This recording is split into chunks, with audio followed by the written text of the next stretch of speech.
The movie opens with a bustling scene in a department store in Philadelphia. The store is filled with the usual hustle and bustle of shoppers, a cacophony of voices, and the hum of background music playing over the intercom. Amidst this everyday chaos, a woman goes into labor, surrounded by concerned employees and curious onlookers. Her screams pierce the air, drawing the attention of everyone nearby. The woman's cries and the hurried actions of the people around her add to the tension of the moment. She gives birth to a baby boy and names him Elijah. There happens to be a doctor nearby, a fortuitous coincidence that adds a sense of fate to the scene. He takes the newborn into his arms, ready to offer his congratulations, but his smile quickly fades as he examines the infant. With a grave expression, he asks if the baby was dropped. It appears that your baby has sustained some. The mother, bewildered and anxious, along with the people surrounding her, vehemently deny it. The doctor's frown deepens as he reveals the shocking news. The baby's limbs are broken. This revelation is a devastating blow, marking the beginning of a challenging life for Elijah Price. His arms and his legs are broken. Fast forward to the present day, and we meet David Dunn, an unassuming security guard, as he travels from New York to Philadelphia on a train. David, a man with a quiet demeanor and a sense of weariness about him, appears to be lost in thought as he gazes out of the window. His face is lined with a subtle sadness, hinting at an unspoken past filled with disappointments and unfulfilled dreams. The journey seems routine, with passengers engrossed in their books, conversations, or simply watching the scenery pass by. The train rumbles along the tracks, the rhythmic clatter providing a soothing backdrop. However, the tranquility is shattered when the train begins to accelerate alarmingly, far beyond the safe speed limit. The engine noise grows louder, causing unease among the passengers, who exchange worried glances and murmur in concern. Panic sets in as the train hurtles uncontrollably along the tracks. The serene journey turns into a nightmarish ordeal as the train derails in a catastrophic accident. Metal screeches against metal, windows shatter, and the world turns into a chaotic blur. The camera captures the horror in slow motion, emphasizing the impact of the disaster. When David regains consciousness, he finds himself in an emergency room, surrounded by the aftermath of the disaster. He is confused and disoriented, with memories of the crash playing back in fragmented flashes. Did you get up from your seat? Medical personnel rush around, attending to the injured and the dying, the air filled with cries of pain and the urgent beeping of monitors. A doctor stands by David's side, asking him a series of basic medical questions to assess his condition. The doctor then inquires about David's seat on the train. David replies that he was seated by the window in the passenger car. The doctor's expression shifts from clinical detachment to one of disbelief and astonishment. He informs David that he is the sole survivor of the crash and miraculously has no broken bones or any visible injuries, not even a scratch. This news is not only miraculous, but also perplexing, raising questions about how he survived such a horrific event unscathed. The scene is charged with a mix of relief and disbelief, underscoring the extraordinary nature of David's survival. As David leaves the hospital, he is greeted by his son, Joseph, and his wife, Audrey, who hug him tightly, overwhelmed with relief and gratitude. The surrounding onlookers, including other survivors and hospital staff, stare at David in awe, treating him like an anomaly or a miracle. Their reactions underscore the extraordinary nature of his survival, which defies all logic and reason. The family reunion is tinged with both joy and tension, as the enormity of what has happened begins to sink in. Back at home, the atmosphere is tense as Audrey, still processing the events, inquires about David's job interview in New York. I don't think I got the job. David admits that he didn't get the job, but still plans on moving there. This conversation highlights the marital problems they are facing, as evidenced by their separate sleeping arrangements. The strain in their relationship is palpable, with unspoken tension simmering beneath the surface. Their interactions are marked by a careful politeness, masking deeper issues that have been left unresolved for too long. At the memorial service for the victims of the East Rail train accident, David's mind is preoccupied with the weight of the tragedy and his inexplicable survival. The service is somber, with families mourning their lost loved ones and survivors grappling with survivors' guilt. The hall is filled with the muted sounds of sobbing and the comforting words of the officiant, creating an atmosphere of collective grief and reflection. We pray for your soul. As David leaves the service, he finds an envelope on the windshield of his car. The envelope is embossed with the words. David opens it to find a single cryptic sentence. How many days of your life have you been sick? This enigmatic message piques David's curiosity, prompting him to reflect on his health and the peculiar nature of his existence. The question lingers in his mind, sowing seeds of doubt and wonder. Back at work, where he serves as a security guard at a university football stadium, David's mind continues to dwell on the mysterious note. The stadium is filled with the sounds of cheering fans, the whistle of referees, and the thud of bodies colliding on the field. Yet, amidst this lively environment, David feels a sense of detachment, as if he is merely going through the motions. He approaches his supervisor to check his record for any sick days he might have taken. His supervisor, aware of David's miraculous survival and impressed by his unwavering reliability, confirms that David has never taken a sick day. In recognition of his dedication, the supervisor gives him a $40 raise. No sick day, I get it. You want a raise? This revelation about his impeccable health record further fuels David's curiosity and unease. The raise, though a small gesture, feels like an acknowledgement of something greater, something that sets David apart from his peers. David begins to ponder his health more deeply and asks Audrey when was the last time he was sick. Audrey, unable to recall any instance, is struck by the realization that David's physical resilience is indeed unusual. This conversation opens a window into their past, revealing moments of care and concern that now seem distant. Meanwhile, the story shifts to West Philadelphia, where a young Elijah Price is shown watching television with a fractured arm. His mother, a woman of strength and determination, encourages him to go outside and play. But Elijah is fearful of getting hurt again. At school, he is cruelly nicknamed Mr. Glass by his peers due to his fragile bones. His mother's unwavering support and determination to help him overcome his fears play a crucial role in shaping Elijah's character. She gives him a comic book wrapped in purple paper, placing it on a bench across the street. She tells him that if he wants the comic, he has to venture outside to retrieve it. With her encouragement and a mixture of fear and resolve, Elijah steps out, sits on the bench, and opens the comic book. This moment sparks his lifelong fascination with superheroes and villains, planting the seeds of his obsession with the concept of individuals who possess extraordinary abilities. The comic book, with its vivid illustrations and dramatic narratives, becomes a portal to a world where the boundaries of human potential are stretched to their limits. David and his son, Joseph, visit the limited edition art gallery, a unique establishment filled with rare and valuable comic book art. The gallery is a haven for enthusiasts, its walls adorned with colorful panels and original artwork that capture the imagination. They meet the owner,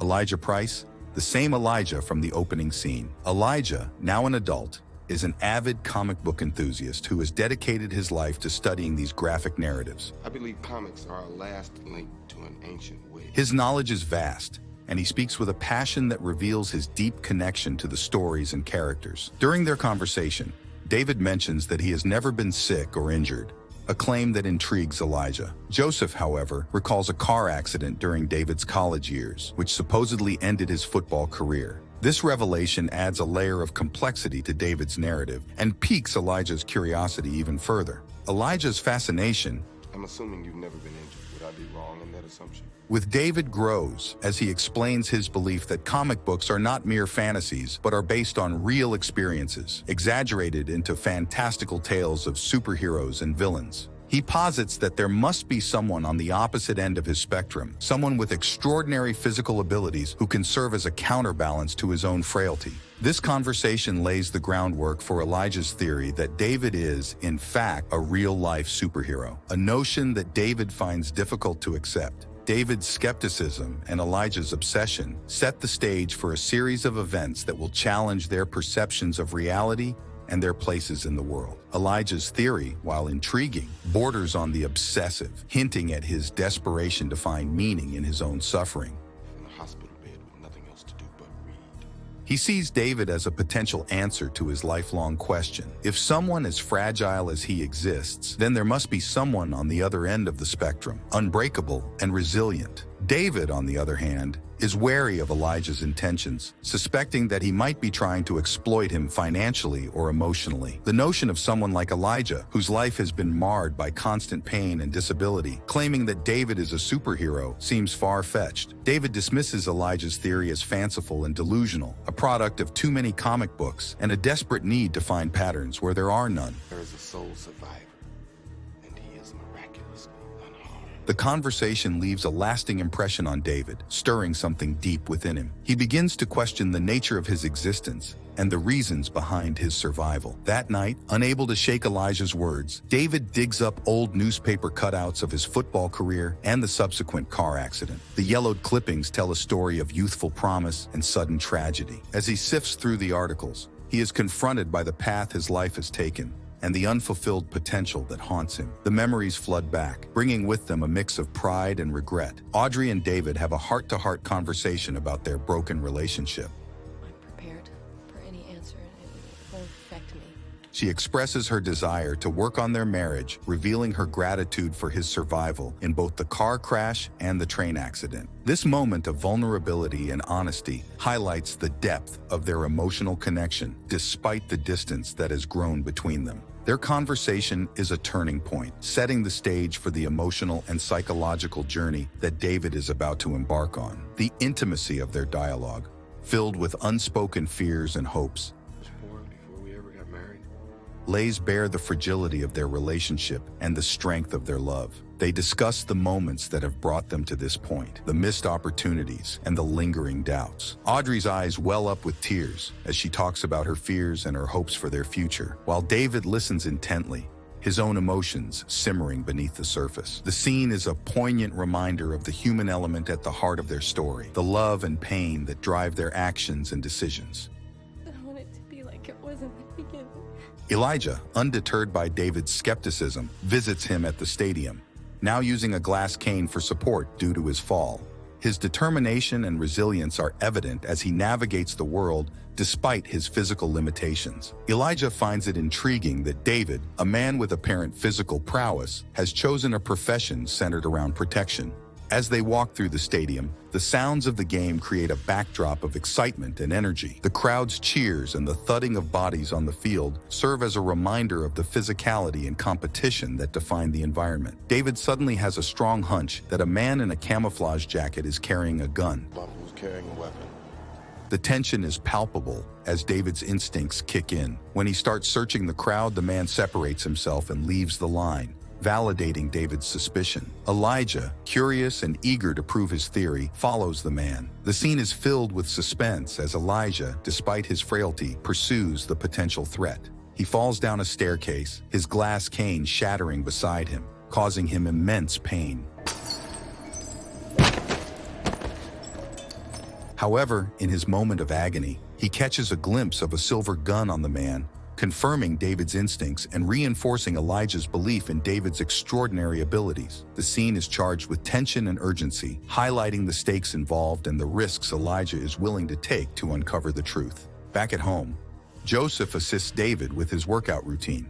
The scene is filled with the sounds of clinking metal and Joseph's enthusiastic encouragement. David, initially skeptical of his own strength, ends up bench pressing 350 pounds. Far more than he thought possible. This moment of physical prowess further convinces Elijah of David's unique abilities. The realization of his strength is both exhilarating and frightening for David, who is beginning to understand the implications of Elijah's theory. The physicality of the scene, the exertion, and the sheer weight of the metal all contribute to a growing sense of David's potential. Joseph's eyes light up with awe and pride as he witnesses his father's incredible feat, reinforcing the bond between them and adding a layer of complexity to their relationship. Elijah, now wheelchair-bound due to his fall, visits Audrey as a patient. Their conversation is layered with subtext as Elijah probes into her relationship with David, subtly trying to reveal his potential to her. He asks about how they met, and Audrey shares their story, reminiscing about the early days of their relationship. Elijah's questions are carefully crafted to make Audrey see David in a new light, planting seeds of doubt and curiosity about his true nature. Who said my husband's name was David? Meanwhile, David receives a call from Joseph's school, informing him that Joseph has been hurt. The call is a jolt to his system, bringing back memories of his own childhood and the constant presence of danger. At the school, the old principal recounts an incident from David's childhood where he nearly drowned, an event David had forgotten. Joseph had injured himself trying to emulate his father, believing he shared his invincibility. This incident highlights the impact of Elijah's theories on Joseph and the potential dangers of believing in such ideas. Later, at home, Joseph finds David's gun and bullets,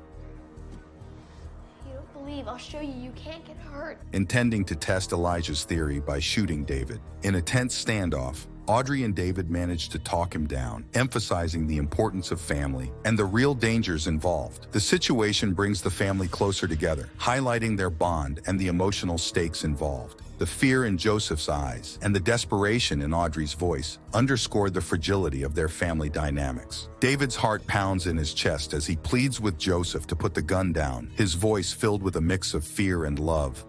No shooting friends, Joseph.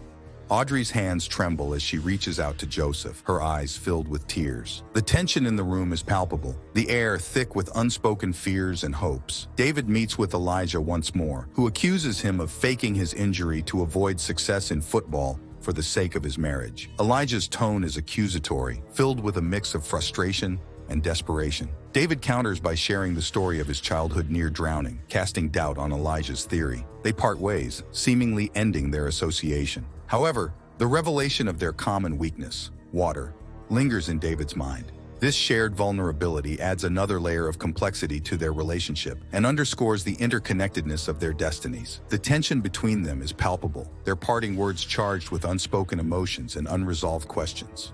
David decides to explore his instincts further by immersing himself in a crowd. As people brush past him, he experiences visions of their worst deeds, ranging from theft to violence. The visions are intense and disorienting, a flood of images and emotions that threaten to overwhelm him. Overwhelmed by the negativity, he sees a vision of a maintenance man committing murder. The vision is stark and horrifying, a glimpse into the darkest corners of human nature. Following this man to his house on a rainy night, David confronts the horrifying reality of the crime. The rain, a constant reminder of his vulnerability, adds to the tension of the scene. Despite being pushed into a pool and nearly drowning, David overpowers the murderer, rescues the victim's daughters, and unties the wife. This act of heroism cements David's acceptance of his abilities and his role as a protector. The physical and emotional struggle he endures during this confrontation is a pivotal moment in his journey, highlighting his resilience and the depth of his newfound purpose. The scene is charged with tension and urgency, the rain-soaked night adding to the atmosphere of danger and heroism. The next morning, David shares the news article about his heroics with Joseph, who is moved to tears. The article, with its bold headlines and dramatic photos, is a tangible proof of David's transformation. This moment solidifies David's acceptance of his abilities and his commitment to using them for good. It also reinforces the bond between father and son, as Joseph sees his father not just as a parent, but as a real-life hero. Joseph's eyes shine with pride and admiration as he looks at his father, his tears a mix of relief and joy. David's heart swells with a sense of purpose and fulfillment, knowing that he has found his calling. Visiting Elijah's art gallery, David meets Elijah's mother, who quotes her son on the nature of villains. She explains that there are two types of villains: those who use their physical strength to cause harm, and those who use their intellect to manipulate and orchestrate chaos. This insight adds depth to Elijah's character, revealing the complexity of his motivations and the duality of his nature. The gallery, with its vibrant displays and colorful art, contrasts starkly with the darkness of Elijah's actions, highlighting the duality of his character. In a climactic moment, David shakes hands with Elijah, triggering a vision that reveals Elijah's orchestrated disasters, including the train derailment, in his quest to find someone like David. I'm not a mistake. The vision is a montage of destruction and chaos, each scene more horrifying than the last. This shocking revelation exposes Elijah as a mastermind of chaos, willing to cause untold suffering to fulfill his obsessive quest. Confronted with the truth, David is faced with a moral dilemma. Despite their shared experiences and the empathy he feels for Elijah, David turns Elijah in to the authorities. The betrayal is a painful yet necessary decision, highlighting the ethical complexity of their relationship and the moral stakes involved. Elijah, despite his confinement, is content knowing he has fulfilled his purpose of revealing David's true nature. The scene is a poignant conclusion to their intertwined destinies, underscoring the themes of heroism, sacrifice, and the search for meaning in a world fraught with suffering and ambiguity. The final moments are filled with a sense of resolution and lingering questions as David walks away from the gallery, his heart heavy with the knowledge of what he has uncovered. The sun sets in the background, casting long shadows that symbolize the darkness they have both confronted and the light that now guides David's path. I'm not a mistake. If you enjoyed the video, please subscribe to the channel and let me know in the comments section the next movie I will recap for you.